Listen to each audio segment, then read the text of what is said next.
Alright guys, got a battle against Rensface here, which I did earlier today. And I haven't narrated a match for a while, so yeah, should be alright. So I'm using, I was meant to bring my new team to this match, but I accidentally bought my normal one, which is kind of sucks, but whatever.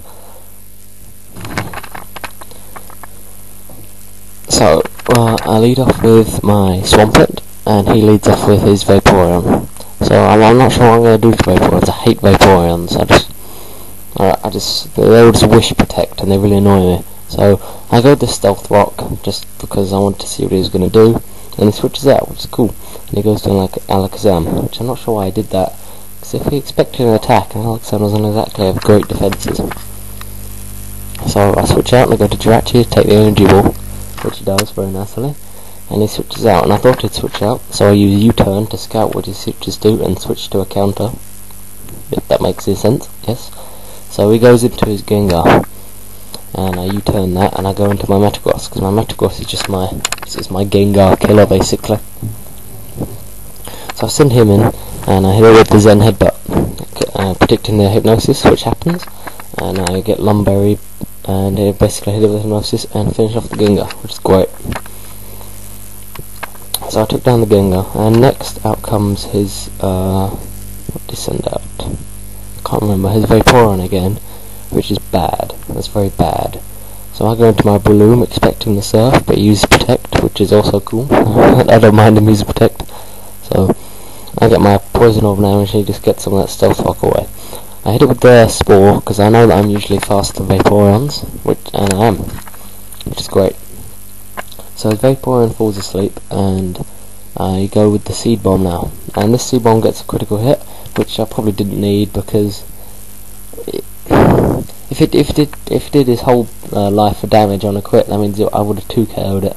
And if basically, yeah, if it got 2 turns of sleep, that would have been dead anyway. So yeah, he sends in Weavile, which takes quarter damage from Stealth Rock, and hit it with a Mach Punch. And basically, Mach Punch is only there for Weaviles, basically, that's it. That's the only reason. So I get a useless crit there. And now he sends in his Alakazam, which I switch out to Jirachi to take the Coming Psychic, which he does even more nicely than he did with the Energy Ball, taking very little damage there. So now we go with the Thunder, and his Focus Blast misses, so which is not great, but he takes these. He's got just over 6% health, and his Synchronize paralyzes me. I didn't even know Alakazam could get Synchronized, but I always expect them to take in a Focus. So he goes with the Focus, which Blast, which misses again, and I get the U-turn, which takes down to really low health. So now I send in Starmie just to finish off the Alakazam, but instead he switches out, and he goes to his Breloom to take the Surf. But the Surf did so much damage on it. It did about just a bit more than 50%. So I just took with another Surf, and he goes with the Focus Bunch for some reason. Well, it didn't really matter what he did, because, yeah. So he sends back in his Alakazam. I'm not sure why I sent out the Breloom in the first place. Anyway, he sends in the Alakazam again, and I just finish that off with the Surf. And then he switches in his Garchomp, which I hit with an Ice Beam. And you would have thought I would have one-hit KO'd it, but apparently Garchomp can take hits like that, but whatever, it doesn't matter, because I just finish him off with the Breloom Mach Punch turn after this. So yeah, good game. Thanks for watching everyone, and yeah, rate, comment, subscribe. Thanks.